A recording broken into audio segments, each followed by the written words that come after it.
তাহাজ্জুদের নামাজ পড়া যাবে। তা দেখছেন কি বাপরে বাপ, কি বড় আলেম।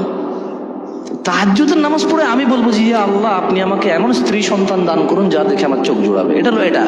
আর সে বলছে ইয়া আল্লাহ, জরিনাকে আমাকে দাও। তুই জরিনাকে চিনস কেমনে? তোর যে ইসলাম তোরে শিখাইছে যে তাহাজ্জুদ পড়ে দোয়া করলে নেককার স্ত্রী পাওয়া যায়, ওই ইসলামকে তোরা জরিনারে শিখাইছে, চিনাইছে?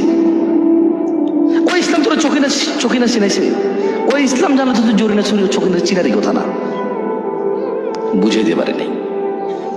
ইসলাম আমাকে শিখাইছে যদি আমি তাহাজ্জুদ পড়ি নেককার স্ত্রী পাবো দোয়া করলে।